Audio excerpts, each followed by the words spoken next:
So really, welcome to Nimbin.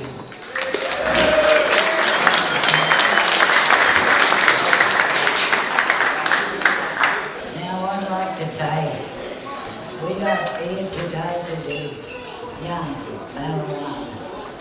The really mother earth. It's Mother Nature, Yandy. We call it, you call it marijuana, but we call it Yandy. And I've smoked for many years, Yandy. And it's a medicine to us, and it's kept us all these years. Stop it.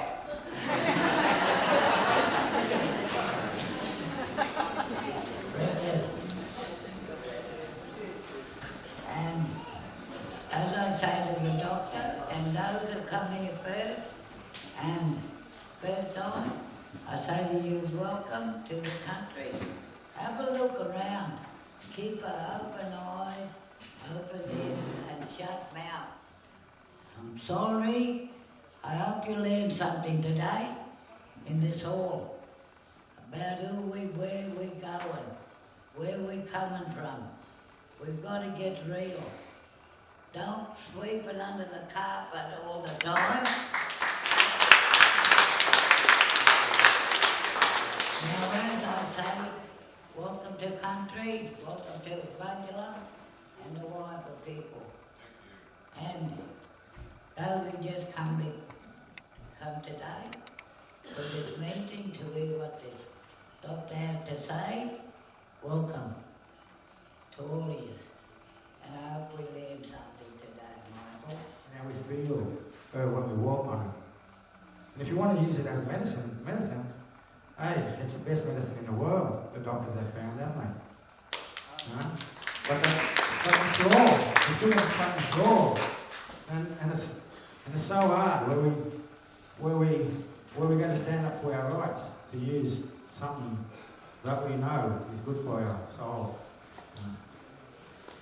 And I told them that's why we're still going to have this march out here every Mardi Gras to just understand, to try and decriminalise the weed and let us have a go and be free too, you know. Anyway, thank you. Jigi want to take galan right? Nanya galan which put the doanya, right? So welcome to my country, or our country, that we call Wijigal, Bible in our language. Alright, so yeah, enjoy. Have a good day. Thank you all. For coming, it's even better turnout than last month. So it's obviously true that a lot more information and a lot more questions are wanting to be answered about the medical use of cannabis. My name's Andrew Cavasillas. I'm a local premier, Bob Carr.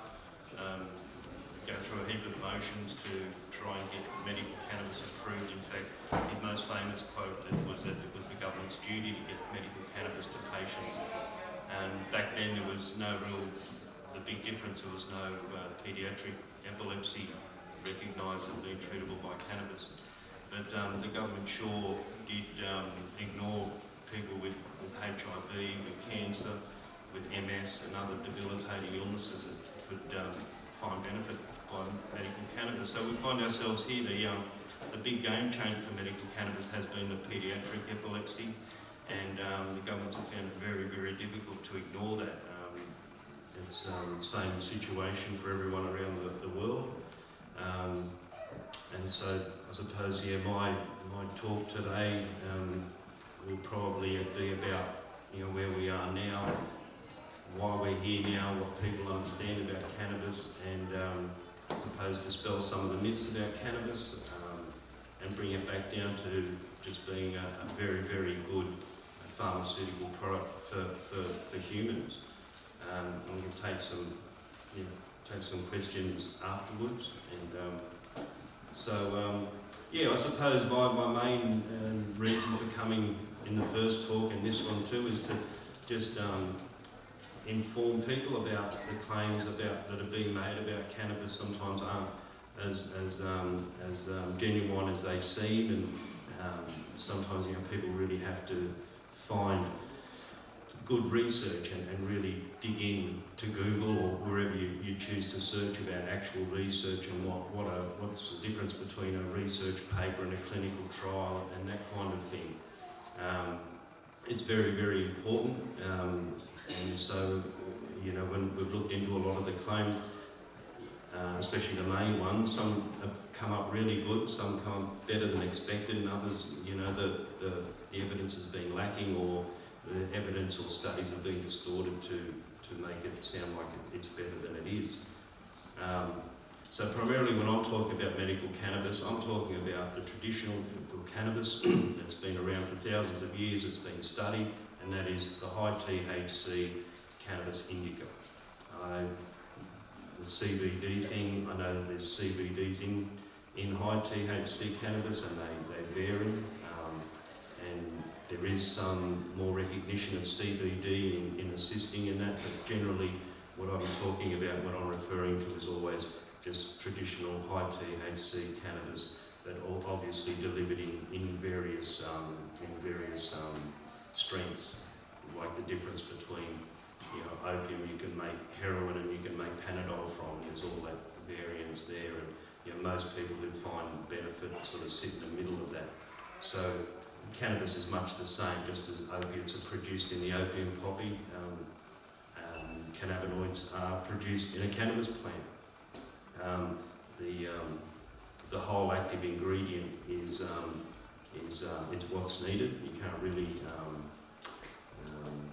obviously the synthetic cannabinoids, synthetic delta-9 and other synthetics don't work the same. They mimic cannabinoids, or those specific cannabinoids, but they're not a whole cannabis extract, which is obviously more beneficial to what the body needs. It needs not just CBD, not just THC or CBN. It seems our body benefits more from a whole cannabis extract, and which probably also has other, you know, active ingredients like volatiles and terpenes and amino acids, and there's actually, you know, probably 1,000 different compounds in cannabis. But so that's where I come from, I suppose, and the way I look at it. The studies on whole cannabis, though, throughout the world are quite limited. There is issues with for research bodies and research facilities getting access to a lawful source of cannabis where they can do proper clinical trials and proper scientific research. And I suppose that's not more evidence than in the US, where we have all these states that have medical cannabis available to them, but nobody really has access to research facilities, and research personnel. In fact, they're not even allowed to use the banking system. They're still, because the federal laws over there still prohibit cannabis in any form, I suppose. So there is the anomalies that are happening over there. Canada as well, the government was ordered to institute a medical cannabis access regime. It appeared they didn't want to, but the High Court made them. But still, with all 6, 7, 8 years of medical cannabis use over in Canada, there's still no proper clinical research or that kind of research coming out. So we're left with a pretty small body of actual articles and medical research that you can really look at, and certainly in terms of what governments around the world will accept as research. There's, they write most of it off as anecdotal, but there is the research that's out there, and the numbers, well, I originally thought it was only 20 or 23, but I'm assured now, and the next speaker, Graham Irvine, will speak more on that. They're in the hundreds and more so, and maybe thousands that are, fully can be looked at and recognised as genuine medical research. So that's that's how I, again, probably look at the issue and how I address it, and how I also do a bit of lobbying with governments and write letters and try to speak to people where I can, and so it's always that limited sort of, there's only a limited way I'll go on supporting cannabis, but it's so well backed up that it's still enough for governments to go ahead on. Why governments haven't is still, the mystery, the irrationalness around the world that I can't explain for you. And then the other thing I'd really like to talk about, I suppose, the administration and the pharmacokinetics of cannabis and how different ways of using cannabis works in your own body to, and basically what's going on there. So, in terms of smoking, it's probably the most efficient, quickest way. Cannabinoids are actually on the outside of the green vegetable matter. In theory, you don't even need to use any green vegetable matter. There's little stalks that come off the leaves and the green parts of the plant with little resin glands on the end. You may have seen photos of them. But that's all you really need. And when they produce hashish, it's basically a concentration of just those resins. So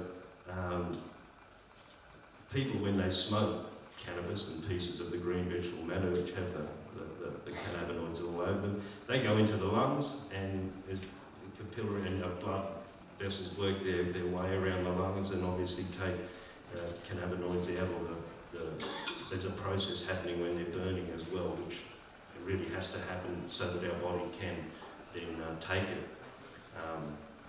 You can't really just go up to a marijuana plant and put it in your mouth and eat it. Those resins don't work out. They're not bioavailable to our body. That's why we have to burn it or suspend it in something else, like those cannabinoids, those resins. Also, they're not what's water soluble, so people say they get sticky fingers, but you can wash it under water, nothing happens, it's still sticky. And if you've got a bit of alcohol and rubbed it, it'll dissolve it, or butter, and it's a fat soluble, alcohol soluble kind of a thing. So, but once that's also happened, and it's mixed with a butter or mixed with an alcohol, then it's bioavailable. People have given that other terms, activated or decarboxylated, but no, it's just merely whether you burn it or dissolve it in something, it'll be more bioavailable to your body. So the smoking is that burning of the green vegetable matter that brings on pyrolysis, and it burns it and makes it bioavailable. It's taken up through the blood, through the lungs and the bloodstream, and delivered around, and it's quite instant, the feeling. The other way people have traditionally used cannabis, and probably more so now, again, the way I understand and the way I look at medical cannabis, is that most people who would find benefit from medical cannabis have never smoked cannabis, they've never been stoned, and what we do know, they're never going to need to smoke cannabis, they're never going to need a high enough dose that's going to achieve any beyond a mild euphoric effect or any psychoactive effect. So it's like, again, that difference of opiates. Most people will find benefit from smaller doses. But again, higher dose cannabis products may bring on some psychoactive effects, but nothing as dramatic as, say, drooling and things like on opiates. So it's still a lot better, and cannabis in its own effect can actually make opiates work better. So you need less of both, actually, so it's a kind of a win-win. So so with most people never having to smoke cannabis for medical purposes, the other way that is traditionally used is cookies. Now, cookies, when people eat a cookie, what's happening there is so that the cannabinoids are already suspended in the butter or the oil that was used to make those cookies. You take them in, it goes into the stomach. Now, what they do, they've done some clinical trials on this. About 90% of what you consume in, say, a cookie will be excreted.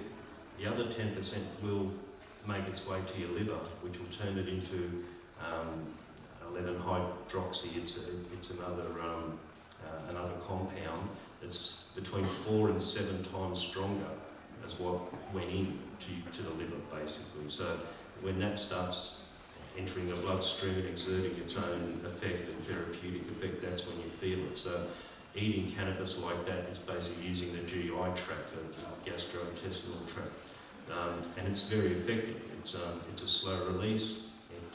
It also builds up in your fat cells as well. But it's pharmacokinetics. The way it's moving around the body is engaging the endocannabinoid system. It's engaging other receptors that need cannabis for them to work to offer the therapeutic benefit.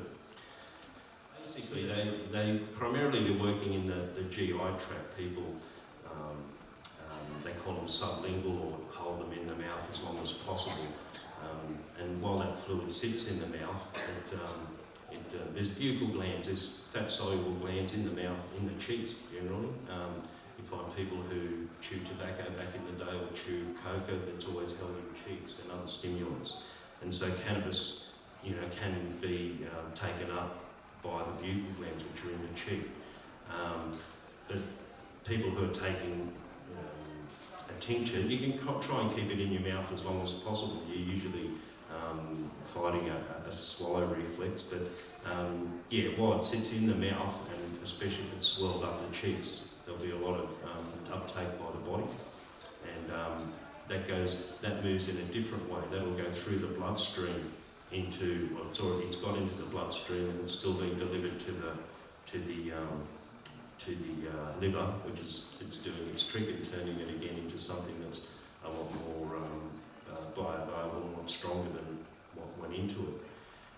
The other route of administration, just getting back also to smoking, vaporising obviously. That's where you just, there's a vaporiser, it basically works on a heating element.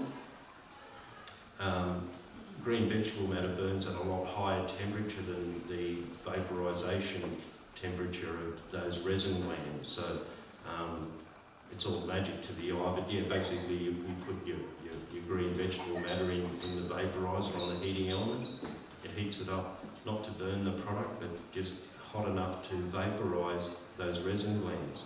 And when that's inhaled, which is just a warm smoke at best, all those cannabinoids are in there and they are delivered in the lungs. And in fact, there was a company called Volcano that has done a clinical trial on the Volcano, and they found 95% reduction in carcinogens and all the bad things associated with smoking, tobacco, or cannabis, I suppose. So that's the other route. The other route of administration going beyond smoking, vaporising, cookies and tincture is the spray, which is like the Sativex spray that's available to people in the US and notionally to other people in other parts of the world. The vaporiser, it seems, is a lot more efficient because it atomises the liquid and is able to coat it finely over inside the mouth. It just seems to have a more immediate effect, and definitely you're holding more in your mouth in the proper places where the glands are to take it up. So so on that side of things, it is pretty interesting to see, for people, for me anyway. I'm really hopeful that people take that in and have a more understanding of how it's used and how it works in their body. The other thing I really wanted to talk about, I suppose, is the current New South Wales situation. We've had the government make pretty big announcement committing $9 million. Pretty gutsy kind of thing.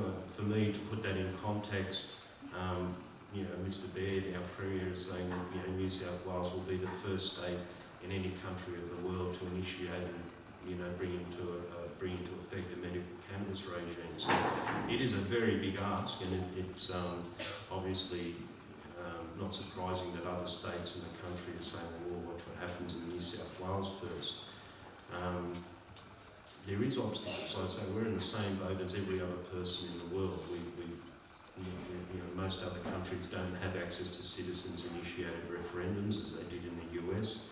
We don't have a court system that will, if we took a court case right to the High Court, that if you did get found in your favour, that the High Court would then order the government to instigate a medical cannabis regime.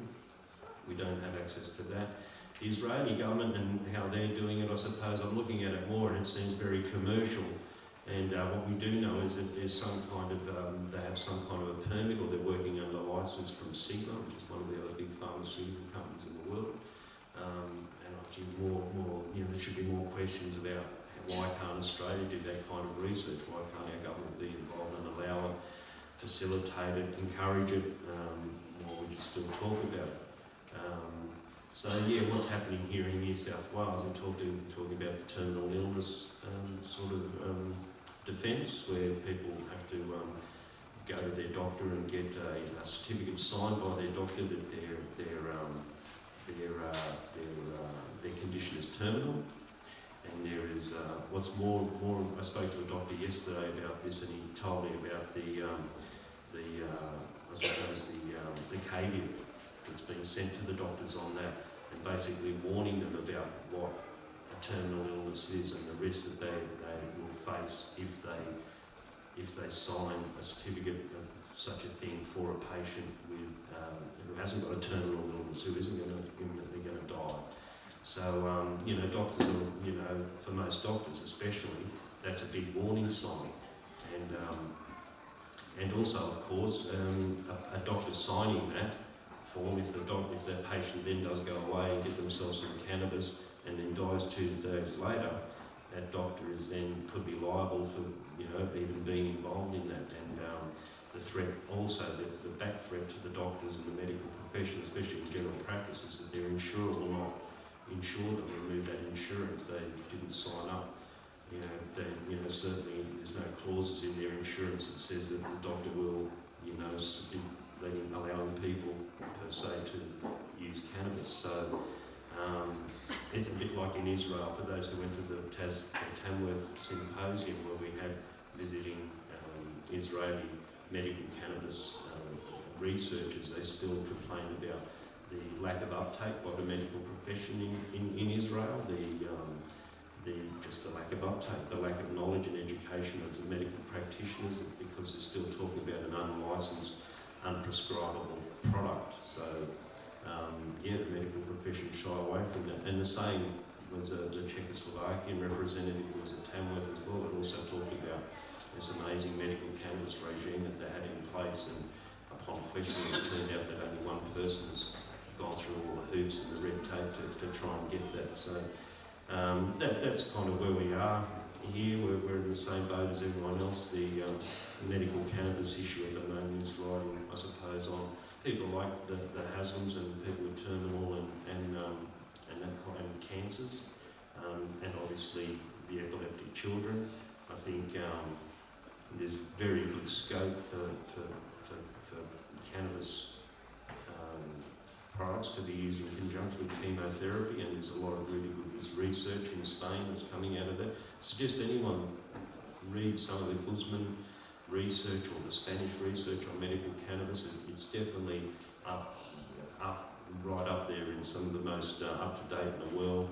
And it seems, again, the Spanish have found a way to circumvent some of the constraints that are applied to every other research body in the world who want to do medical cannabis research. They found a way to do so. They haven't produced any products yet, but their latest research is actually mixing purified cannabinoids from whole cannabis extracts in with chemo drugs and administering that way and getting a lot better effects. So, yeah.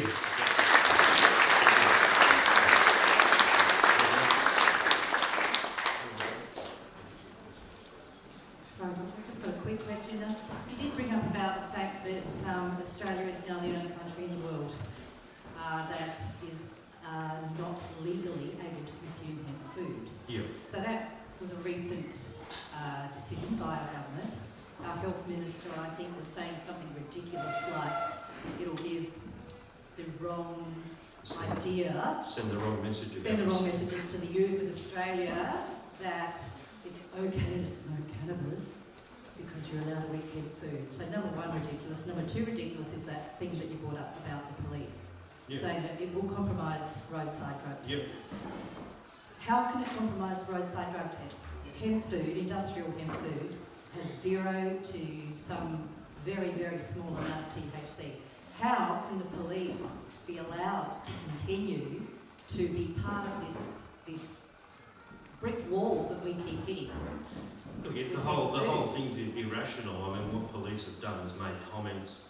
Each state government had to put together a whole of government response to the approval notice, which was issued by FSANZ, the Food Standards of Australia and New Zealand. police made it unsubstantiated. In the case of New South Wales, they made unsubstantiated claims to that effect. And they even made it sound like it's happening overseas. That people overseas are being swabbed and they're going positive, and they are contesting it on the grounds that they ate hemp seed food. And those comments made it into drafts of submissions that then got distributed to other government departments for comment on. And in the case of New South Wales, those comments weren't picked up until a week before the submissions would be issued or completed and sent to Canberra. The New South Wales Premier's Department, for instance, asked the police to substantiate those claims. The police didn't substantiate them, but the final report went without those claims in them, but obviously the damage had been done and there was no government departments, especially DPI, none of them were going to contest the police. So the whole thing's irrational, yeah. If we've got this irrational situation with hemp food, Yeah. look, I think everybody in this auditorium would love to see medical cannabis available Absolutely. to absolutely everyone. But if we can't even get over the hurdle of hemp food, do we really have hope? Or is it just people are just going to roll it out? Just a quick question, just to clarify my mind. The food that comes from the hemp plant is a totally different plant to where the cannabis oil is extracted from, is it not? They're different plants, high THC and low THC. Yeah, which is what the lady was saying in the front. Yeah. The seeds, though, from both those, both have no THC, and their nutritional profiles are still very similar. And hemp does have low THC, but as hemp farmers, we don't fully, subscribe to the no THC. We prepare, like in my license, we can grow up to about 0.5%, and you would never want to enter into any kind of agreement and go forward saying that, if it's over 0, you can ban the food. No, it's a standard measurement all through the world, and contamination of, delta 9s or cannabinoids getting onto hemp seed and ending up in food, it does happen, and it is detectable, but it's very, very minute. But police, like I said, they're just making stuff up. Yeah, just sort of going on from that, we use a lot of the hemp seed, buy it as animal food. Yeah. And the same sort of rationale with the food regulators is the same sort of argument as with milk. Pure milk as opposed to manufactured milk. Yeah. That is basically illegal for human consumption. It can only be sold as bath milk. And that's the same milk we used to get directly from the farmers. Oh yeah, but once the laws are changed, it's really hard to change back. They changed back all the raw milk laws, and I think they're only just really now even changing back some of the raw milk cheese laws. So, it's the rollback as well. Hemp seed was made illegal probably even more,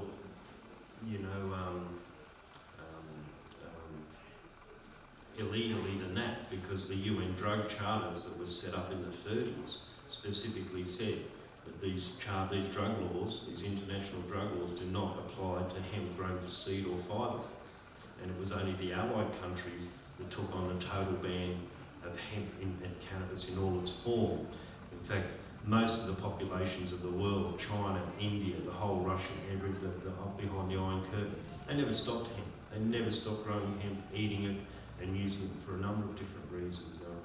Ukraine has institutes that just never stop. That one that I talk to is about 22 professors. They tour around Europe and have BAS conferences and fibre conferences. We're so far behind, but that break from the UN convention where they did say that it doesn't apply to seed or fibre grown from industrial hemp. That was only taken up by the allied countries, and slowly the countries have allowed hemp seed production, hemp seed food consumption. We're just the very last one on the list. So it's all irrational, but that's how we have to accept it. Yeah. Gal.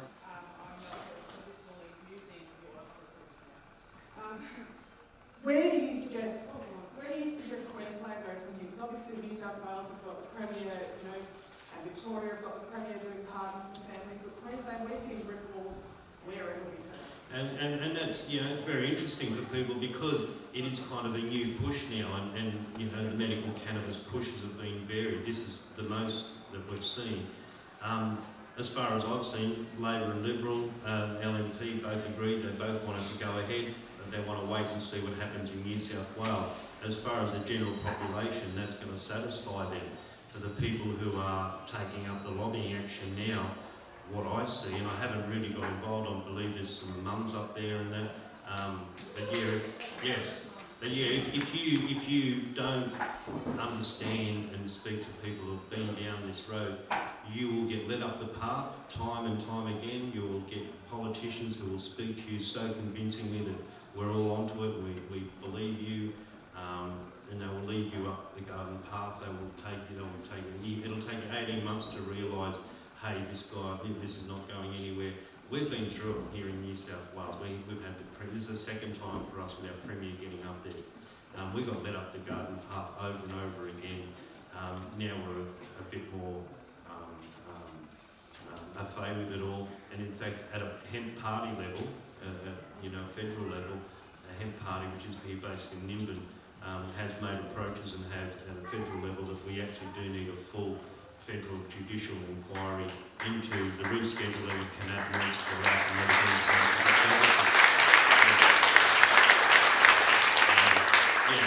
It's highly unlikely that any state's going to be able to go it alone, risking federal veto or just still relying on any kind of approvals by the federal. So with that was a great question, and I'd really like to speak to the mums up there in Queensland and give them a hand. But in the meantime, I'll call up Dr. Graham Irvine. He's a local guy. He quite a while ago he was with NDAC, the National Drug and Alcohol Research Centre, and he took part in long-term cannabis use studies. He completed a law degree and became a lawyer. Local here, started Nimbin Law. He was then diagnosed with sleep apnea, which then turned into another diagnosis of onset of Parkinson's. What I saw since he was diagnosed in that way, just this incredible strength and wanting to help and do good quality research, stuff that the average hippie can't do. He's helped us in a lot of ways. And that culminated. He's now a doctor. He did a PhD in use of medical cannabis in New South Wales. That's huge. He's a doctor.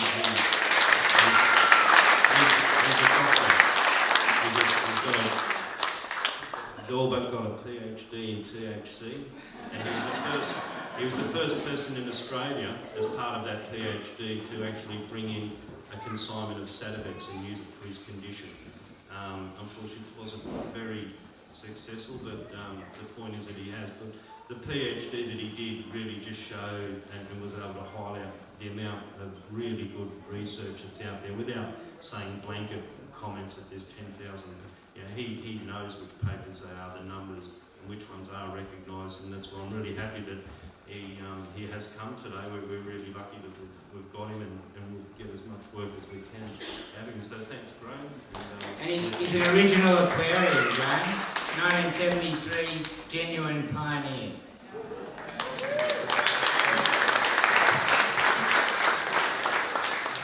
I got two lots of that, so that's good. Before I go on, I'd just like to pay tribute to Andy Cavasillas, who's just spoken to you. He downplayed his own role in the medicinal cannabis movement when he spoke, and you need to know that he's been a long-time campaigner, book writer, lobbyist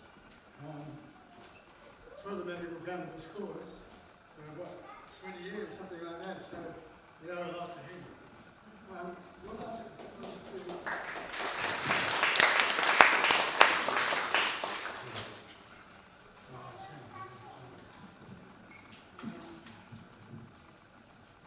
In 2010, I did a PhD called, fairly lamely, Legalisation of Medicinal Cannabis in New South Wales. And out of that came quite a lot. And that's how I got involved in the issue, and I've been following it ever since. I drafted a bill for an Act of Parliament to be presented by the Greens last year. Didn't get up. As Andrew said, there's been a lot of backsliding from the governments. And I guess that's one of the messages, the take-home messages I want to get across to you today, that this issue of medicinal cannabis goes in cycles, 5 to 10 year cycles usually. There's a good book on drugs in Australia by a chap called Manderson who covers the time up to the 50s and 70s when medicinal cannabis was still on the shelves as an analgesic. After that time, all the Australian states passed legislation to prohibit any use of any forms of cannabis. The cycle then went into a low point for quite a few years until Bob Carr, the then New South Wales Premier, revived it. He'd had an experience with his brother, not using cannabis but using heroin, and that frightened him so much that he decided to look into it and decided that marijuana was kosher. That was followed some years later by a survey that I was involved in, done by a group called NDARC, National Drug and Alcohol Research Council, and I've been warning people ever since about the good work they do, because I claim it's fabricated. They have a policy position, and then they do their research to make sure that the research backs up their policy position, rather than the other way around. So I'd just like to go through a few things which the naysayers, as I call them, have used to try and oppose the legalisation of medicinal cannabis.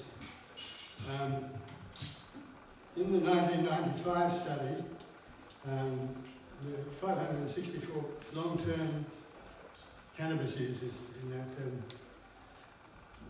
that survey, but what they did, the authors of the eventual report that came out of the survey was, as I say, was I think it was 364 long-term users, and 364 of them, and then the survey interview form itself went for 90 minutes, so what came out of it, there were several things that came out of it that didn't come out until my colleagues and I exposed what they were doing. What they were doing was they wanted to prove that cannabis was a dependence drug, that you could get addicted to it, in other words. It's not an addiction, a drug of addiction. It's if you look into the terminology, there's a distinct difference between addiction and dependence and other concepts. So this mob were out to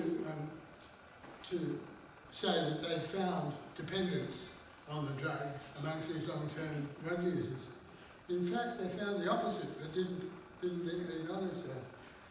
For instance, they had about 12 questions dotted through their survey about respiratory problems, because one of the authors had written a book the year before saying respiratory problems are very bad in cannabis users. But what we found when we interviewed all these people was that there were 3 categories. There were people who didn't smoke anything at all, no marijuana, no tobacco. Then there were people who only smoked tobacco. And lastly, there were people who smoked tobacco and cannabis. And what do you think which was the group with the least problems? Respiratory. In fact, it was the middle one. It was the people who smoked marijuana without any tobacco, who were healthier in their throat and lungs than the people who smoked nothing. And this is one of the magical...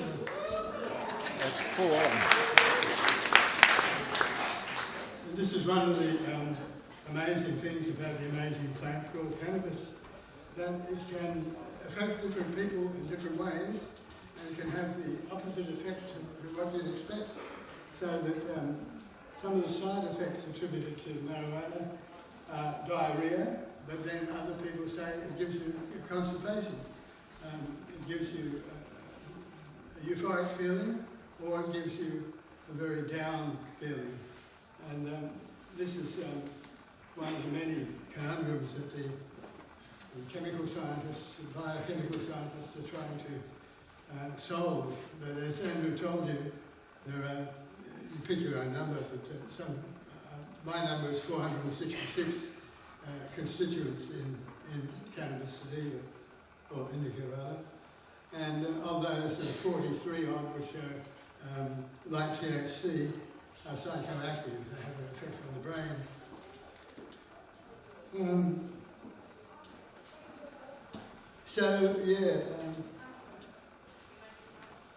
want to talk about what I call the naysayers. They're the people who are opposed to cannabis legalisation for their own ends. I mentioned NDARC. Their goal is to obtain ongoing government subsidy or government payment for the work they do. And what they want to do is, and they've done it, already started to do it, to set up so-called cannabis clinics, where the idea is that these dependent people go in there for a week and come out cured. They're not smoking or not using dope anymore, which is nonsense, and it needs to be exposed as nonsense. They're even using cannabis to get these people off cannabis. How crazy is that? But anyway, the naysayers are losing badly now because the cycle's turned up again.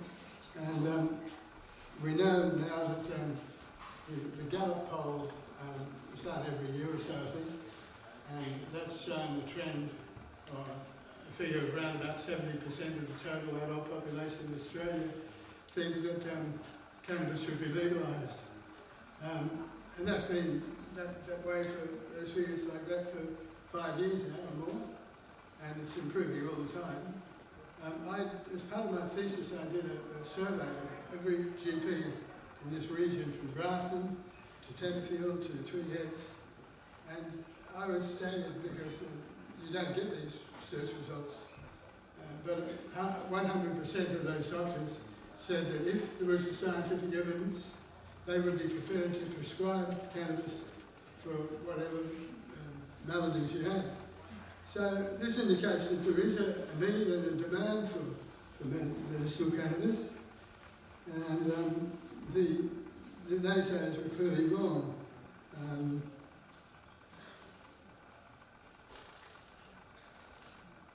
So I talked about how the NDARC people have been pushing for this dependence concept, because then they get more money out of the government for their research. They do some good research in other fields and with other drugs, but there's a particular professor in there, whom I won't name, but anyone who's familiar with the field would know her name, who consistently tells lies in order to advance her cause.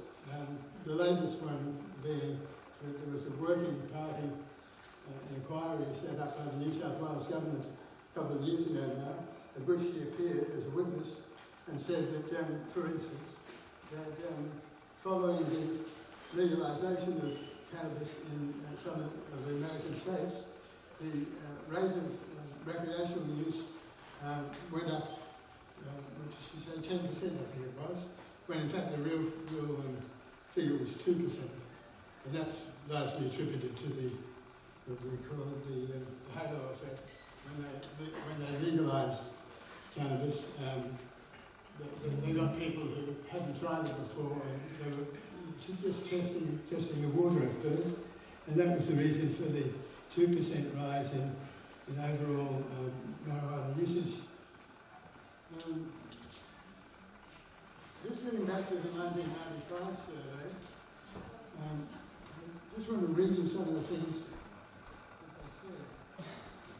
The worst of them is the United States Drug Enforcement Agency. And they're shockers. As late as 2006, I have documents showing that they put out a fact sheet, so-called, in which they said there is no evidence that there has ever been any legitimate medical usage for medical cannabis. And that was, in the face of all the studies. The naysayers are still saying there's not enough evidence to do what you want to do for legalisation. I say that's nonsense, and I can prove it by by reading you just a few of these research efforts.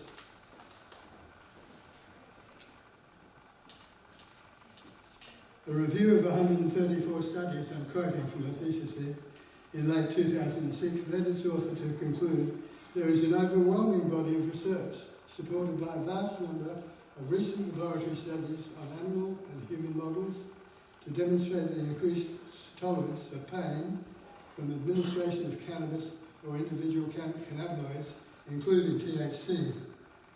And that was in a book which was a literature review of pain relief. As far as nausea is concerned, Nisar Dharmani, a researcher who significantly contributed to use of cannabis for nausea, did a survey of books and articles in his area, and he reported that 94 titles on the anti-emetic properties of marijuana and cannabinoids. This list suggests that delta-9 THC is a useful anti-emetic for nausea and vomiting associated with cancer therapy. In a study on MS, multiple sclerosis, the conclusion of a book on that topic stated, in conclusion, controlled clinical trials with cannabinoids have demonstrated their efficacy in eliciting symptomatic improvements in MS patients. These results suggest that there's a place for the use of cannabis in the treatment of MS, which should be confirmed in further large-scale clinical trials. And I won't go on, but I've got lots more like that of literature reviews of the scientific literature, and they're overwhelmingly in favour of decriminalisation, at least of cannabis. I was talking about the naysayers before. It's a bit analogous sort of situation with global warming. The number of naysayers keeps increasing, and the number of naysayers keeps falling. And that's the case with this issue too, because when you look at the scientific literature, as you see from other forms of propaganda involved in the Medicinal Cannabis Institute, you find that 98% agree that global warming is happening, and 2% don't. And in the medicinal cannabis issue, it hasn't got quite that far, but it's getting there, that sort of difference. I just want to spend a moment, some of you will have got that form to fill out for using cannabis. That's got a few flaws in it, but the main flaw, in my opinion, is its emphasis on terminal illness. You have to be dying to get your medicinal cannabis. That's a very cruel and immoral, to my mind, stance to take, because we're all dying every minute of our lives.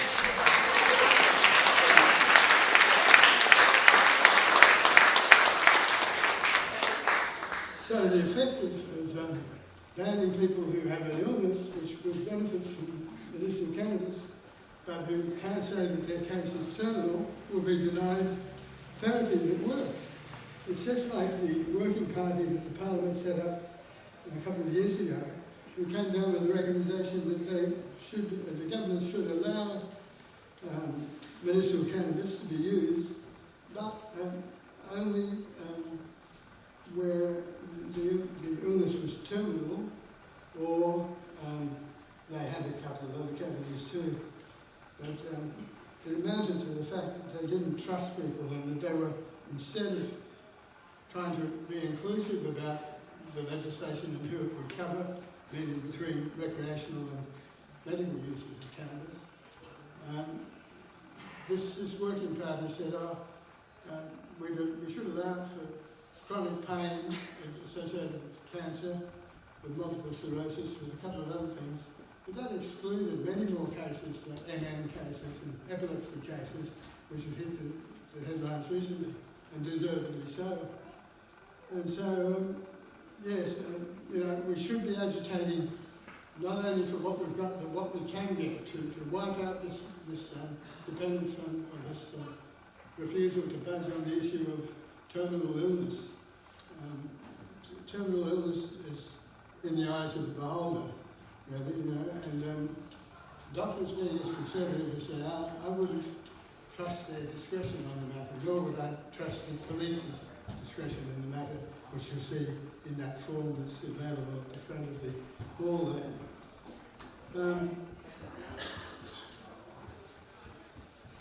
How are we going for time? Have I pulled the pants off here? Here's one. In a more recent literature review of 72 controlled studies, the conclusion reached was that, quote, cannabinoids exhibit an interesting therapeutic potential as antiemetics and appetite stimulants in debilitating diseases, cancer and AIDS, analgesia, as well as in the treatment of multiple sclerosis, spinal cord injuries, Tourette syndrome, epilepsy and glaucoma. And that was in a book by a man called Smith, who's a New Zealand scientist. Another extensive review of 135 research studies concluded since 1988. Scientific investigation of the effects and causes of cannabinoid action on multiple sclerosis has exploded, with the vast majority of studies and reviews showing a potential therapeutic effect. So, what we've got now is the upswing of the cycle that I was talking about. My message is that we should seize this with both hands. As Andrew said, we've been fooled in the past, fobbed off with inquiries and so forth.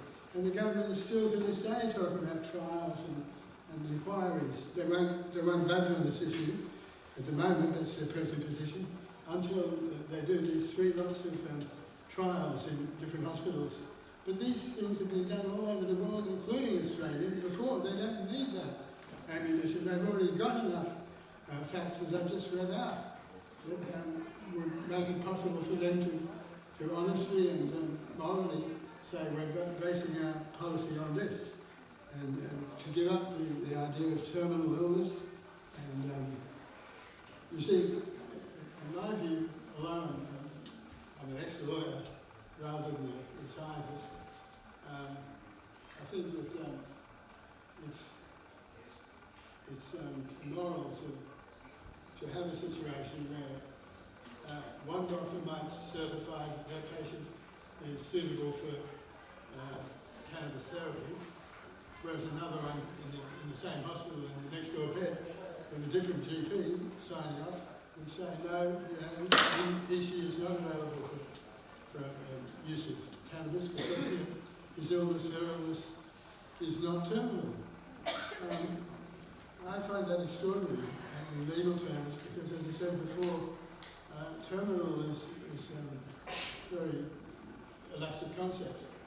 And I mean, when you've got AIDS, for example, or probably worse still, multiple sclerosis, which is wheelchair bound, you know, you mightn't be terminally ill, it mightn't be what kills you, but in the meantime, the best thing you can do for your own life, support system and any sort of reasonable life, is to get hold of some cannabis before it gets too late. There have been many cases where people have gone on to cannabis and then subsequently left it because they were cured, in effect. Most of the claims made for medicinal cannabis don't talk about a cure, because we understand a cure as being something which completely eliminates the condition from your body or your mind, and that's not the case in many instances of cannabis users. Just as an aside, the other thing I found during the large-scale survey in 1995 was that most of the people there who smoked, and by no smoking ecstasy from other ingesting methods, the people who smoked out there were not only healthier in physical terms, and they gave the example of respiratory diseases, but they were more psychologically well adapted than the people who didn't use cannabis. That's just in this region. You can't necessarily generalise that to the whole of Australia. But most of the people I interviewed used it medicinally.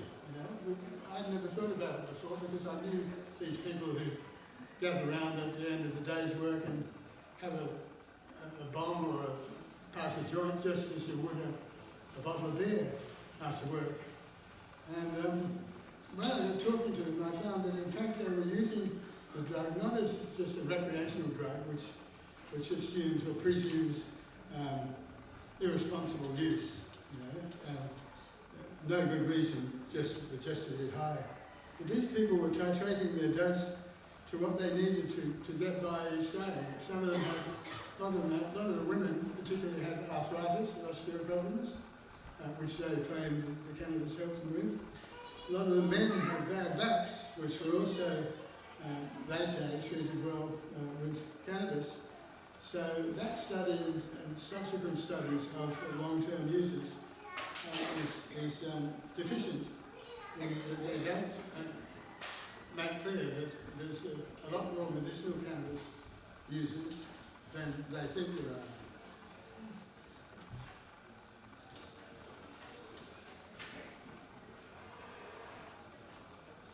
Yeah, I just checked if there's anything else I want to say. I don't want us to keep you too long. Yes, in the marvellous Nimbin Good Times, the latest edition, there's several articles on him, page 14 and 15. And I'd just like to point out that some of the news items on page 15 include the heading is Major Health Study, Long-time pot smokers face little damage to their lungs. The inhalation of one marijuana cigarette per day over a 20-year period is not associated with adverse effects in lung health according to data published online, etc., etc. GW Farmers Cannabis drug falls in cancer pain study. And what that's about is that there's a company in the UK called GW Pharmaceuticals. It was the first sort of commercial venture to try and make that it was going to be available and legal in the UK and other places for everyone. In fact, I tried it back in about 2009, I think it was. It cost me about $800 for a 3-month trial, and it didn't do anything for me. That was their tincture. What they haven't realised is that the tincture they make is half THC and slightly more than half CBN. And the CBN is not psychoactive, and the THC of course is.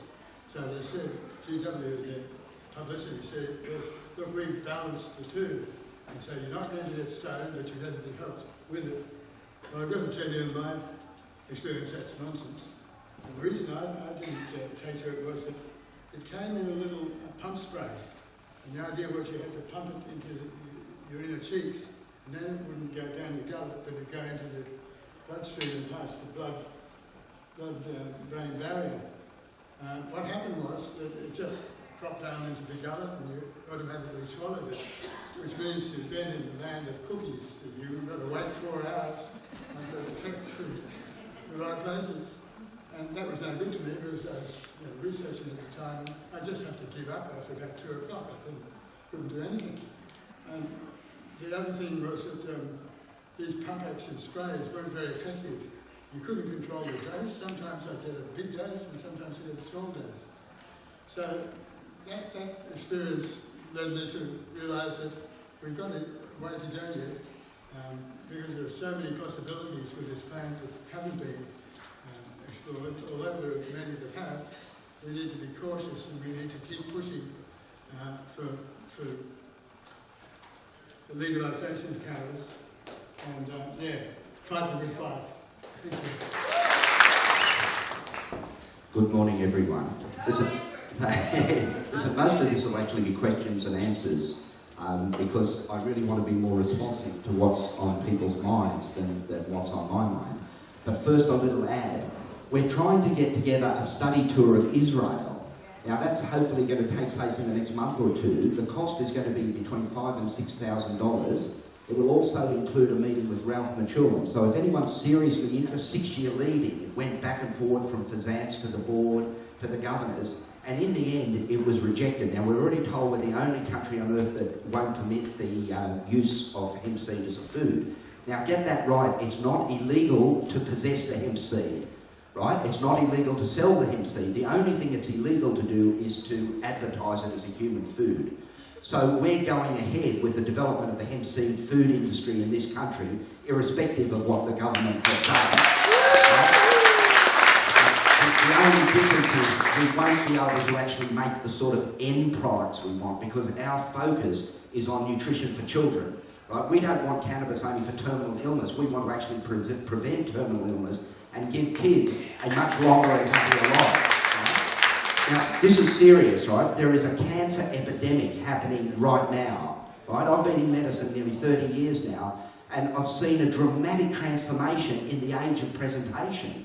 Well, we've already talked about Dan Haslam. A 20-year-old with bowel cancer used to be a rarity. Now it's not unusual. The age of glioblastomas is coming down from 50s and 60s to 20s and 30s, right? They're saying 1 in 2 or 1 in 3 men and women will have either breast or prostate cancer. And that appears to be moving up the scale as well. So we are really in a crisis, right? Cannabis is only one of the many issues that's affecting this society. The poisoning of the food supply and the devitalisation of our food is a critical element, right? The contamination of our brains with fluoride and bromide is a massive issue. And it's one of my key issues because until we get the fluoride out, people won't have the capacity to take charge of their own lives, right? It really is a big thing, and it's something we have to work on. Most people probably don't know, they're not even using calcium fluoride now. To save money, we get our fluorosilicates from the Shanghai Rock Phosphate Company, right? Do people know that? I've seen the receipt from the Shanghai Rock Phosphate Company for fluorosilicates. To make it worse, right, it's co-contaminated with lead and cadmium and arsenic. But the government has deemed, as long as it has less than 1 part per million lead, that you don't have to measure for the arsenic or the cadmium, right? So what our plan there is, we're going to try and get a high-grade analytical laboratory to find arsenic in the drinking water and then sue the local councils or the government for the cost of filters. And if enough people join in there, they'll actually have a real issue on hands. So we can get the fluoride out one way or another, whether it's stop putting it in or getting it out of the thing. But that's a really big issue as far as I'm concerned. Now, the 1039, where it went down, I must admit, even though I've been used to disappointments, I really thought it was going to get through this time. We are the last country on earth, right? It came down to a few cliches, as Andrew already mentioned from the police, that it will send the wrong message and it will give people the wrong idea about the dangers of cannabis, right? That was the logic that they used. Now, just to make it a little more complicated, they haven't completely slammed the door. What they've said is more work needs to be done, and we're now negotiating with Fazance to see how we can actually rejig it. But in the meantime, and the same goes with medicine, it's not about waiting for freedoms. You have to take freedoms, right? And if I've done one little bit of good in my life, it's to try and make people braver, right? It's to try and make people more forceful about owning their future. Because if you don't own the future, there's nothing, right? We're being led into peril by Monsanto and you know, the right-wing sort of psychopathic Christians in America. I mean, it's likely we may see World War III in our lifetime, the way they're going, right? It's a very serious issue. Cannabis is a major issue, but it's only one of many issues, but it ties in so beautifully. Now, those that saw the billion-dollar crop that we made in the 1990s, the critical issue there is that we actually need a revolution. I'm not talking about chipping away at a law here or letting someone have 14 grams rather than 20 grams, anything like that. We need a revolution in the way we think. We need a revolution with our relationship with the world, right? With cannabis, we have the tool that we need to actually change from the hydrocarbon nightmare that the petrochemical company started in the 1920s and move back to a carbohydrate world. I've had experience with hempcrete building. There is nothing like it. It's like adult plasticine. You can build whatever your mind can imagine. You can build it and live in it. And you can do it at a fraction of the cost of other building. Wrong with this. And hopefully now that the hemp crops are coming through, we can start to see more hempcrete building. So if anyone wants to do some building, think hempcrete, because it's a concrete way of actually improving your lifestyle, improving your health, getting away from volatile organic compounds which vent out of all the modern houses, and doing yourself a real favour, right? Now where are we up to? There's a lot to be said. Firstly, just so you know where it's up to politically, on February the 13th, expressions of interest closed for the production of cannabis for these so-called clinical trials. The danger is they'll probably use imported cannabis, and the real risk is they may even use synthetic cannabis. So that's not a win at all, and it's only expressions of interest. They won't really be recruiting patients until next year, right? The doctor who's been put in charge of the medical cannabis epilepsy trial, John Lawson, the first statement he made was something like, "Oh, I don't think it'll work," right? And anyway, it's going to take years to work out. That's not the sort of person we want in charge of the health of our children, right? We certainly don't need clinical trials right now. We don't need placebo-controlled trials, and I personally don't think we should have the allopaths involved. The allopaths, the standard doctors, have done a great disservice to humanity. They've overused the antibiotics they were given, important and useful tools. They've overused them. They've overused Valium, an occasionally useful drug. Now 10% of the adult population is addicted. These people are irresponsible. They had 60% of the people over 60 years of age on statins, which is a drug that accelerates neural degeneration and muscle weakness, right? So I don't see that they actually have a place in this. Richard Di Natale made a good point. He wants to set up an office of medical cannabis, which is independent of the TGA and independent of the allopaths, and that's something I support. But what I support more is autonomy, right? Any law that is going to work properly has to be based around 3 tiers of supply. Home growing, right? Small companies like our own research companies, and if GW wants to have prescription cannabis to doctors, they can have it. But I'll tell you what, in a couple of months it'll become very obvious whose works best. Right?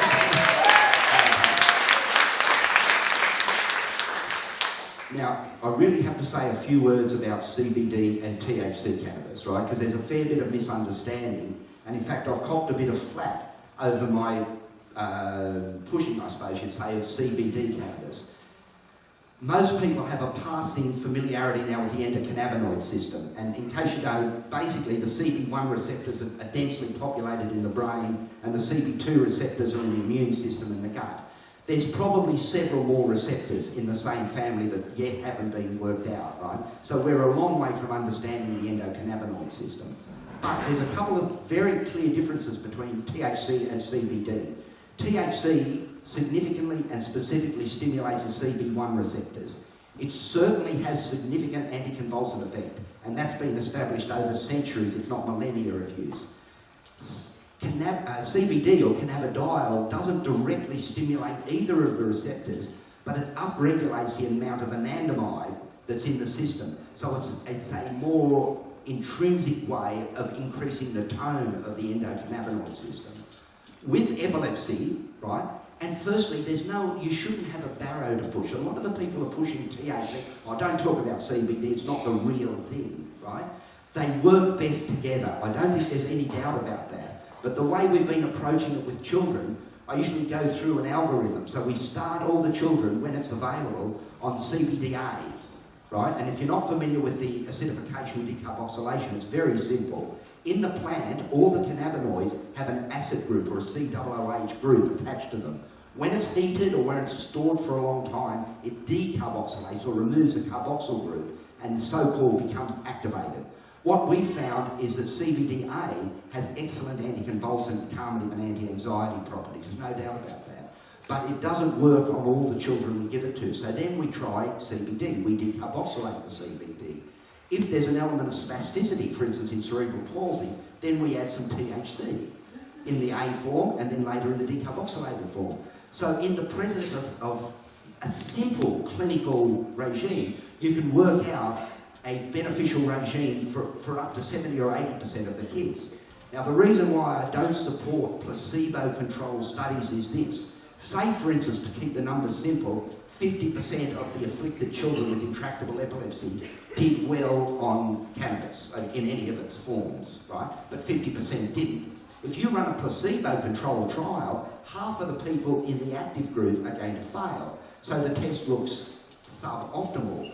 What we want to do is run a prospective trial, not a placebo-controlled double-blinded trial, but a prospective trial where we take on any voluntary patients and the people are happy to volunteer because they're doing so poorly on the allopathic drugs. And until you've dealt with children on 4 or 5 or 6 anticonvulsant drugs and are suffering serious life-threatening conditions as a result of their medication, you can't actually appreciate how serious these things are.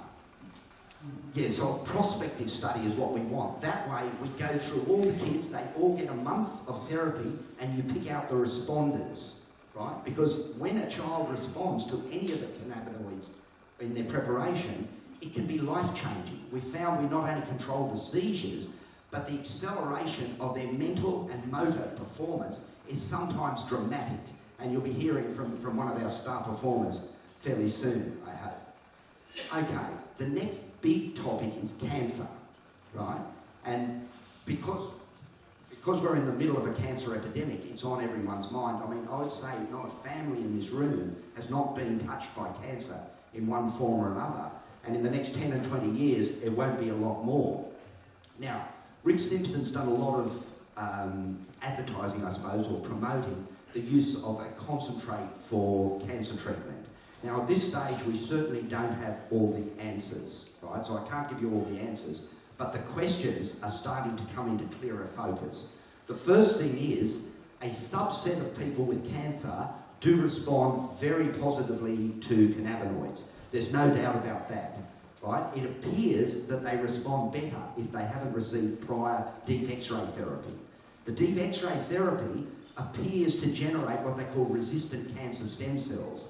So whilst it looks really good when you shine an X-ray on someone's cancer and the tumour, oh look, you've got a 90% shrinkage. Sure, you've got rid of 90% of the weak cells, but what you're left with are the resistant cells. And when that cancer recurs, it recurs in a resistant form that needs more radiation or heavier chemo drugs or simply doesn't respond at all, right? So they really play with figures. They'll give you 2-year survival knowing most of their chemo-induced tumours, and bear in mind that X-rays are carcinogenic. Cancer drugs are carcinogenic, right? It's a bizarre bloody mindset that says, you've got a cancer, it may have been caused by radiation, but we're going to irradiate you, right? It's actually quite very sick. What's that? It's quite sick. Sick? What they're doing. Oh, it's beyond sick. I mean, any regime that prevents children from having a life-saving medicine and condemns them to a substandard life in a wheelchair or in a hospital bed or dead is beyond sick. It becomes a crime against humanity. And that's where I actually see. Now, coming back to cancer. There is a need for some trials, right? I mean, you can't work out something as complex as a therapy of cancer without actually doing some sort of trials. But the sort of trials we want to do are in cancers that have no current trial. The one I wanted to start with was GBM, or glioblastoma multiforme. We've been negotiating with North Shore Hospital for a while, and at least one, Helen Wheeler, the oncologist there, is very much in favour of doing such a trial, but we just haven't been able to break through the deadlock of supply. Right? We're hoping to do that. It would be relatively easy to see if cannabis influences the natural history of GBMs, because most people who have it are dead in 12 months. whereas some of the other cancers have a 5 to 10 year survival period. So that's why we sort of elected to start with brain cancer first, although it doesn't look like that's going ahead, except as an unofficial trial, and that's where we've decided to go. Right? Now that comes down to what do you treat them with and how do you treat them. And I'm aware everyone has very strong opinions, or a lot of people in the business have very strong opinions. I don't have the last word on things. I'm just telling you what I think and what I've found, right? First thing is the preparation of the cannabis, right? Okay, you got the Rick Simpson method. Then everyone's swung away from that and they've gone into what they call organic alcohol, and they'll even brew their own alcohol and do the extractions that way. There's a few technical problems with that, right? Firstly, alcohol, whilst it is a good solvent for cannabinoids, it's also a solvent for a lot of other things in the plant. So you get waxes and phenols and all this extraneous stuff. And some of the oils that are being brought to us are disgraceful, right? I mean, I've seen bitumen on the road that's more wholesome than some of the oils that have been brought to us when people say, look, this is the oil I'm on, but it's not helping, right? I'm prepared to get a bit of flack on this, but I've actually gone, when I use solvents, I've actually been using shellite, right? Now, shellite is hexane, and hexane is a laboratory standard for specific cannabinoid extraction.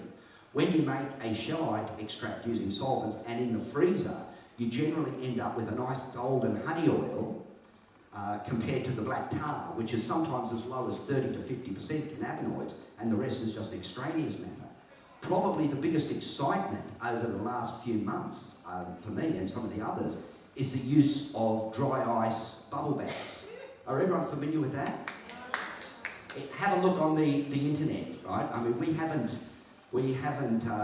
put it to a formal test yet, but I hope we leave this place with a big bag full of pot so we can actually refine that. What it is basically, you use dry ice in a bubble bag to freeze the trichomes that Andrew mentioned, the little glandular trichomes that contain the majority of the cannabinoids, and just shake that through. So it's a 5-minute solvent extraction. The beauty of it is you end up with resin just as you would with wet ice bubble bags, but with much less drama, much faster and probably better. So you end up with a resin, and when you weigh that resin, you've got a fair idea that 70 to 80% of that is going to be cannabinoids, right? My impression from tissue culture work and other scientific work is that it's very clear that if there is to be a response at the cancer level, there is a very clear dose effect, right? You have to get past a threshold dose, right? Now, Simpson talks about 1 to 1.5 grams, but that doesn't mean 1 to 1.5 grams of black tar, which may be 20 or 30% resin. It means 1 to 1.5 grams of resin. Otherwise, you can't really expect a response, right?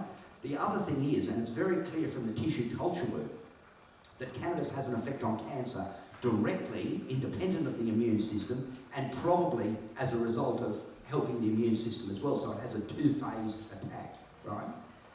With the direct attack, when you actually put cancer cells in a petri dish, and you put THC in one dish, you put CBD in another dish, and you put a combination in that, it's the combination that does well. And to that end, what we did last year, we got a whole range of cuttings of a variety we call Z7, which is a very much like a Charlotte's Web. It's a 15% resin producer with less than 0.5% THC. So we use that for our CBD source, and we can blend it with THC to get the sort of effect we want.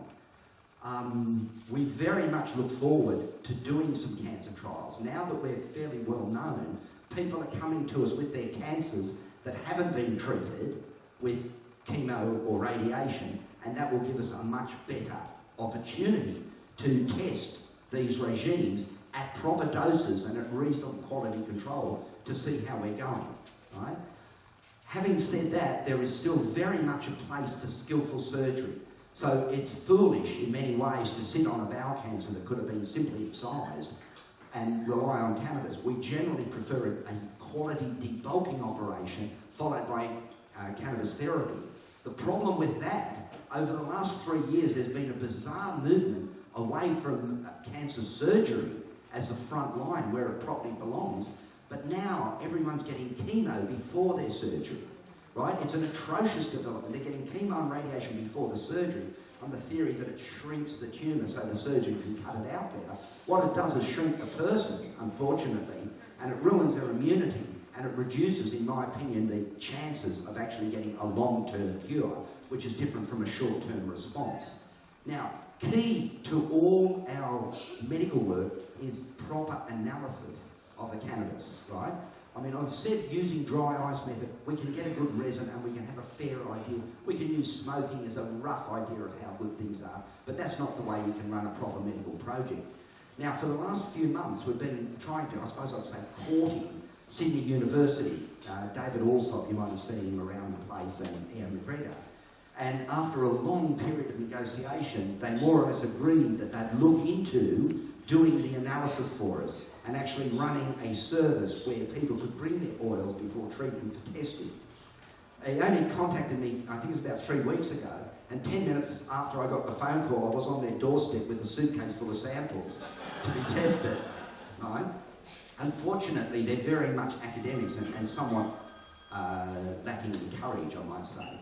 So we negotiated that we should go and see Miss Kerry Chand, who's the current Chief Health Officer, who can actually give a licence under what we call a 23(4)B. 23(4)B, we've spoken about it before at these meetings, is a licence to grow or possess an otherwise prohibited plant for scientific research or investigation. So I helped the city people prepare a 23(4)B application to take to the Chief Health Officer, who can sign it with just a signature, right? We've had 2 of them in the past, so they're not even new now.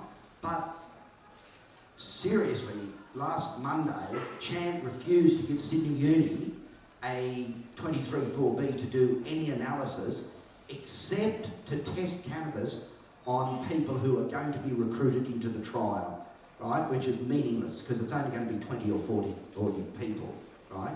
So we're now on our own. Our response to that, I mean, we formally sent samples off to the United States, but that's become a bit of a nightmare. So we're probably going to set up our own laboratory using paper chromatography, and hopefully in the near future we'll be able to run a bit of a service where people can send some of their oil and get a reasonably accurate breakdown of what they're using, right? Because I think that's essential.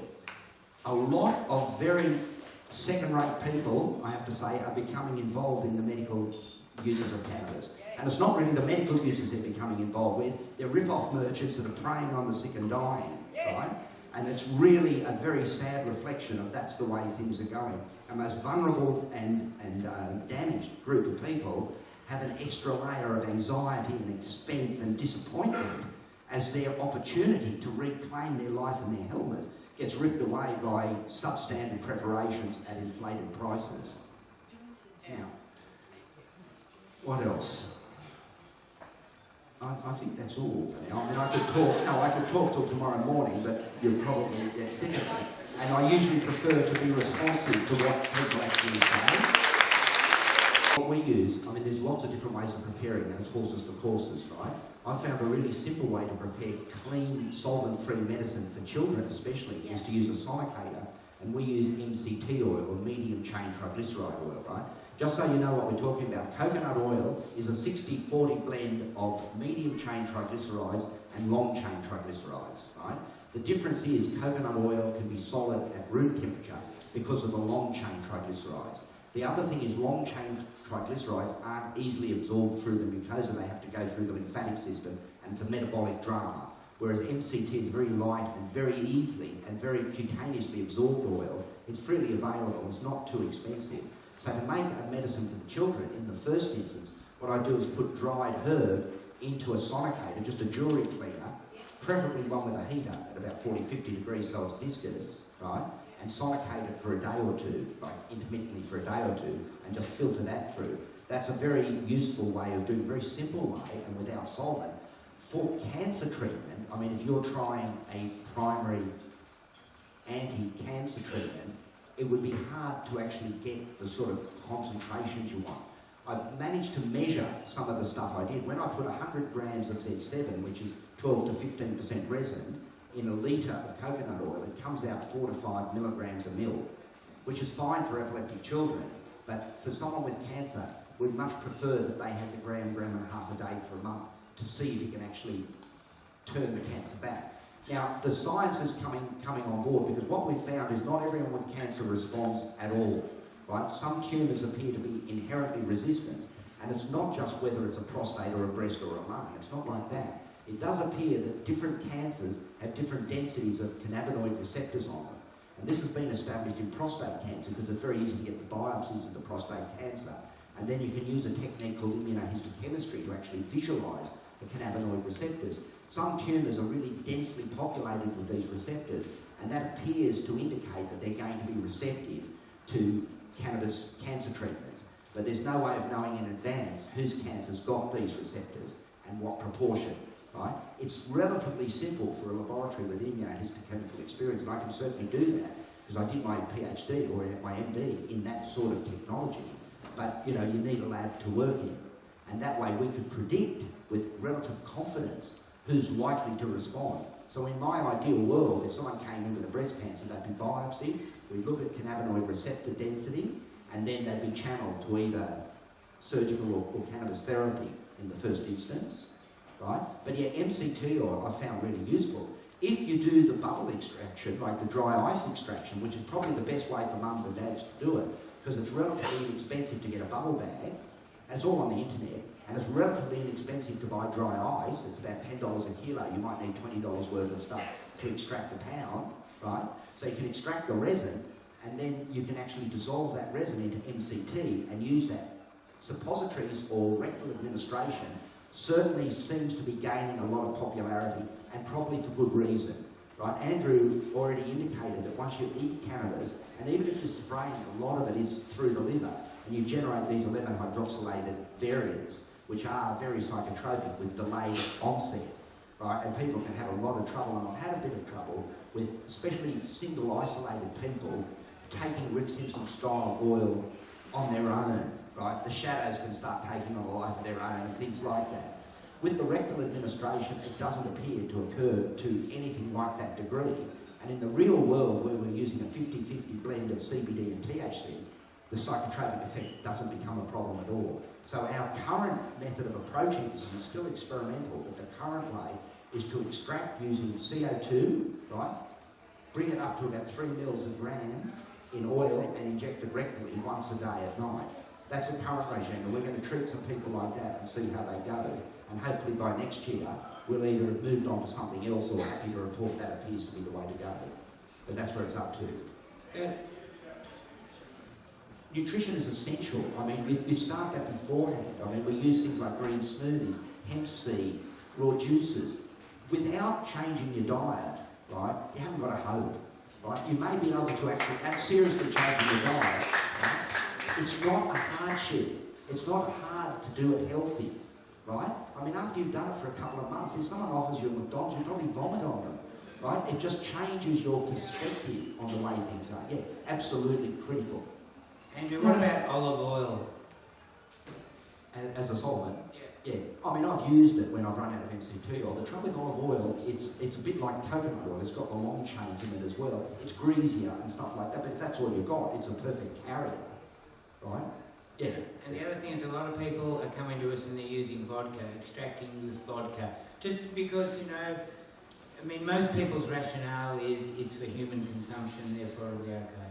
Yeah, it is. But I mean, the amount you'll get into a vodka, which is 40% alcohol, you'll only have enough for symptom control. See, there's two different issues. Yes. When you're treating symptoms of cancer, nausea, vomiting, pain, distress, all that sort of stuff, you might get by a sort of 50, 100 milligrams a day. That'd be plenty. But that's like 1/10 of what you need to try and turn cancer around. And it's just hard to do that with alcohol. Yeah, no. It's not enjoyable, it's paranoid, it's people who think they're going to have a heart attack and they need to be taken to hospital. And, you know, if you consider maybe like an old lady living on her own who's never had the experience of cannabis and she gets some oil medication for someone and doses herself to this level, it's pretty scary stuff to experience on your own if you've got no frame of context for it. Okay, the other thing that I want to talk about as far as eating is this kind of, it's a bit complicated. Dr. Andrew Catterall has touched on it, and it's this idea that when you eat it with biochemistry, the cannabis actually changes. And what it comes down to is this effect called hepatic clearance. Okay, so hepatic is referring to your liver. I really wanted a laser pointer for this bit, so I'll just have to go with what I can. But essentially, when you eat cannabis, it goes down into your stomach and then goes down into your intestines. It'll sit in your stomach for about 30 to 40 minutes before anything happens at all. You don't absorb anything through there. Then it gets into your intestines. Excuse me, can I just get some water, please?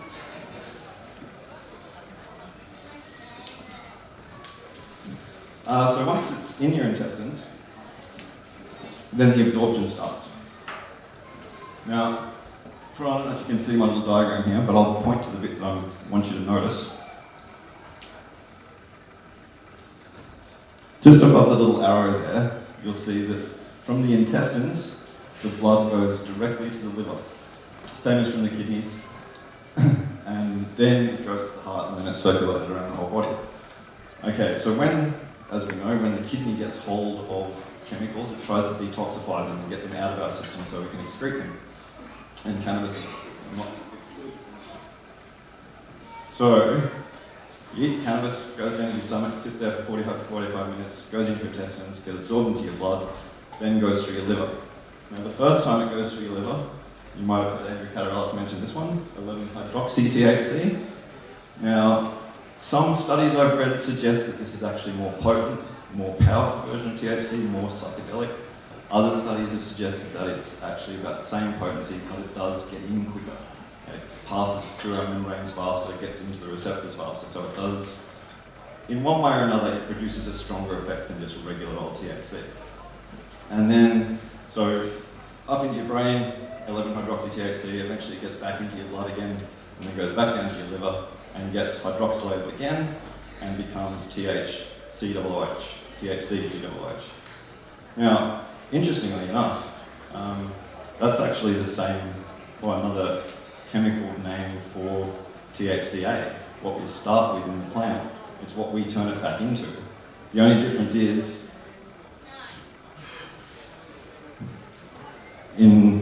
we put the COOH up there where I put the little pointer, where that red arrow is pointing.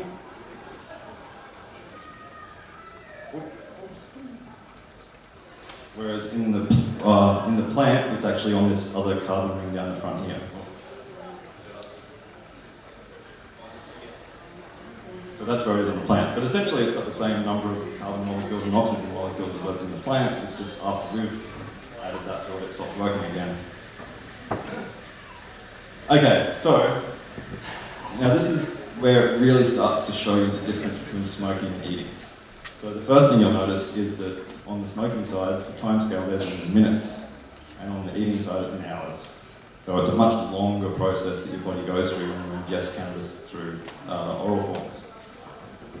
The arrows on the graph over here represent someone puffing on a joint. So as they puff on a joint over the period of 10 minutes, they get more and more, or higher levels of plasma THC. So this isn't the THC in their brain making them stone. This is the THC in their blood on their way to the brain. Okay? And then the same thing over here with eating. The green line represents our THC, and the purple line is 11-hydroxy-THC. So as you can see, when you smoke it, you don't really create much 11-hydroxy-THC. You basically just metabolize the THC. You have a short period of the effect of the drug, in an hour or so it wears off. Whereas when you eat it, you're in for a roller coaster of up to 25 hours, and if you eat too much of it, that can be, as I said, pretty horrific and pretty scary for people. So that's a bit of the biochemistry around why eating and smoking are such different, powerful effects from each other. So in order for medicines, for controlling doses and making sure that you're not going to give people one of those psychedelic experiences when all they want is a bit of pain relief, you want to try and avoid hepatic clearance. So you want THC to go into the blood, bypass the liver, and then straight up to the brain. That way it gets straight in there, starts working straight away, short period of time where it's effective and it wears off, and you can re-medicate yourself as necessary. So the different ways of different ways of avoiding hepatic clearance. Obviously the first one, smoking, avoids hepatic clearance because you're going in through your lungs. That blood goes straight into your bloodstream and is circulated all through your body. Sublingual, so mucosal membranes are another good way to get THC, and it can absorb straight across membranes. So in your mouth, in your nose, anally and vaginally also apparently work. They both bypass hepatic clearance and don't produce the 11-hydroxy effect. And intravenous is obviously the other way of getting straight into the blood without going to the liver, but it's not something I don't think we'll ever see much of with cannabis. I was just putting it there for clarity.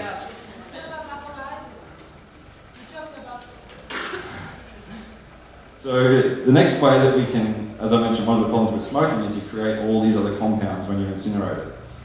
A way to avoid that is vaporizers. These are a relatively new idea, but essentially what you're doing now is heating up the cannabis to the point where all the active ingredients become vaporized, turn into their gas form, and then you can inhale those active ingredients without all the smoke, without all the irritants.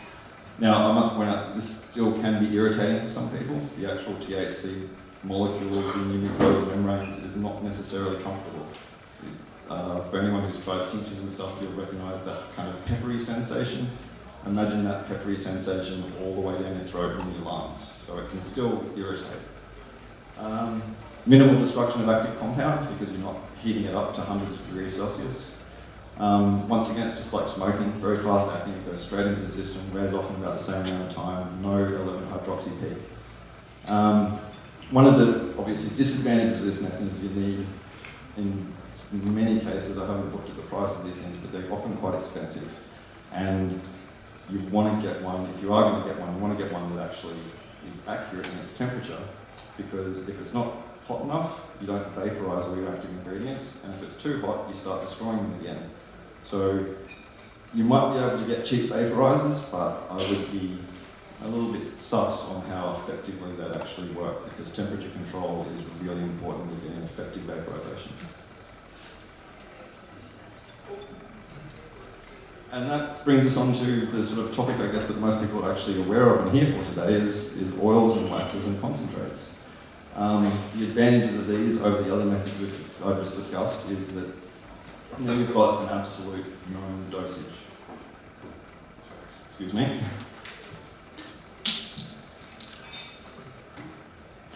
So when you give someone a dose, you know exactly how much they're going to get, which means when you give them a dose tomorrow, or this afternoon, or in a week's time, you're going to have a predictable result. You're not going to have some crazy, unexpected trip out that they weren't in for. So yes, it's a very accurate dosage. It can be very efficient as well because you're not destroying anything in the process. You're not heating it up, you're not burning it. You're just putting it straight into your oral, to your mucosal membranes in many cases. And it can be formulated for all kinds of different delivery methods. Once it's been concentrated down and you've got that measured amount, then you can set it up for oral delivery through tinctures or sprays, nasal delivery, and even topical delivery for sort of, back pain and stuff like that is apparently quite effective. So that's kind of, I guess, the story of why you'd even bother making a concentrate. Why not just smoke it? Well, there's a bit of history. That's simply all. That's just a list of references. And yeah, that's all. So, any questions?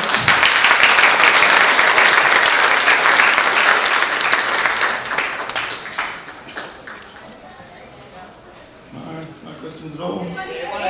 Oh, sorry, there's the light in my eyes. Hang on. Wait a second, there's a mic coming through, I think. So what's the optimal temperature? For The medicinal action. for vaporization, I believe. 420. 420? I'm sure I read 320 Fahrenheit online the other day, but I could be mistaken. I wasn't actually checking that. I'm sorry, I don't know the answer. So what is the temperature that burns it then? When it... Well, once you get up to about 150 degrees, 170 degrees, then you're boiling THC and vaporizing it. Anything above that, you're going to be destroying some of it.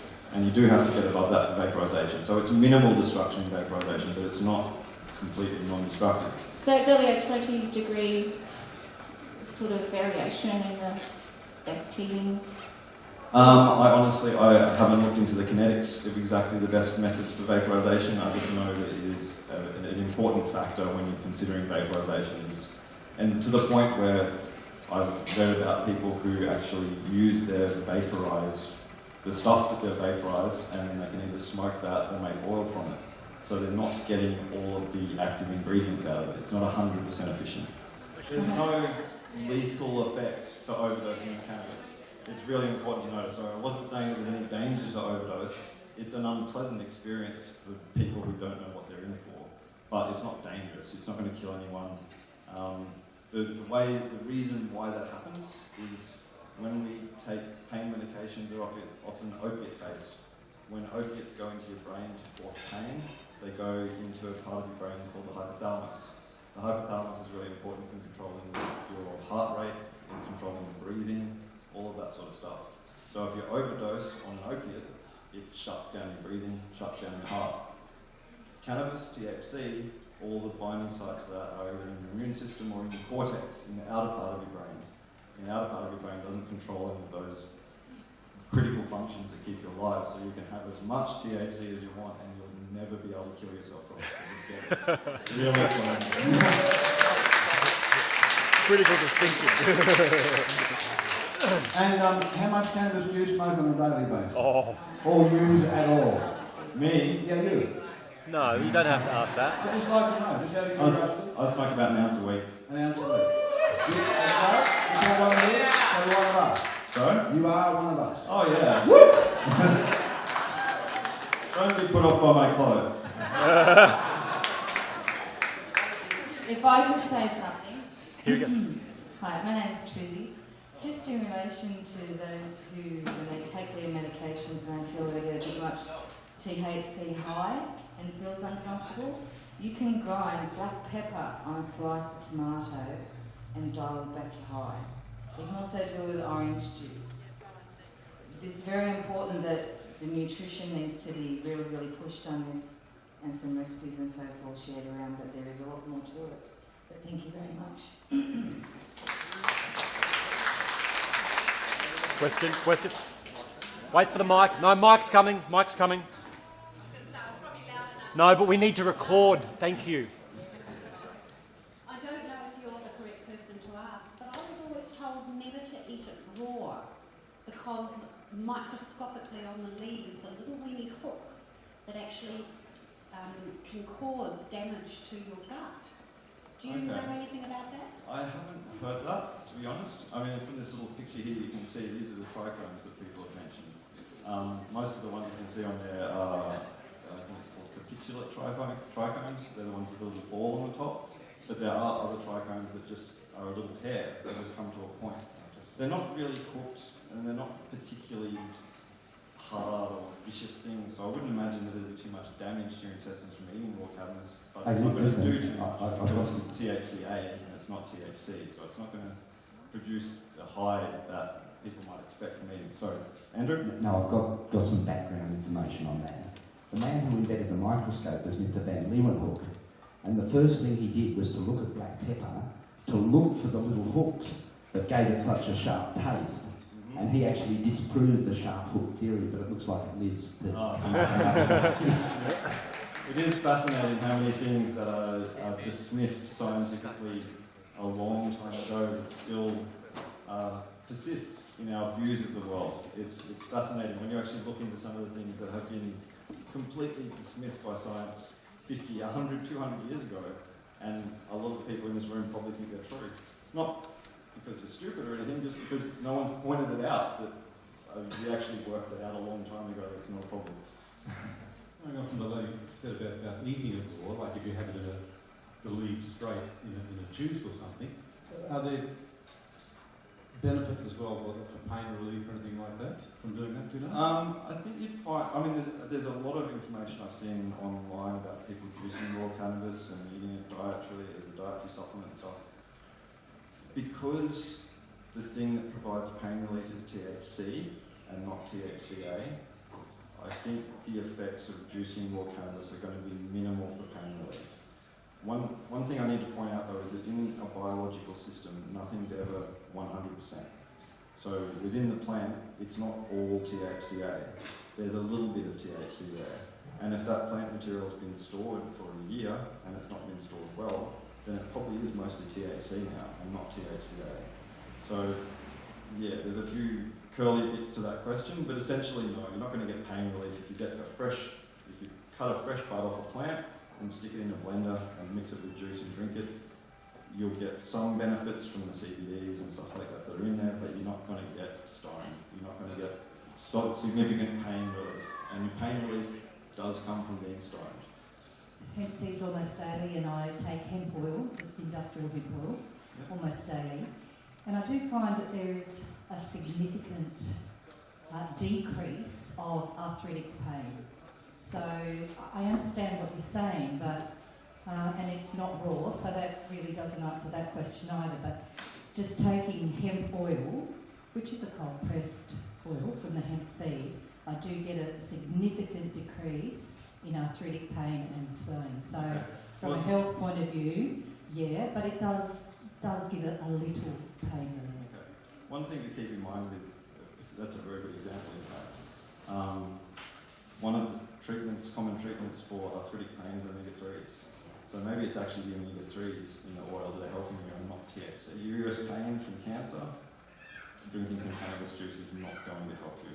Well, I balance it out. I balance out my hemp ingestion, if you like, with some pain relief as well.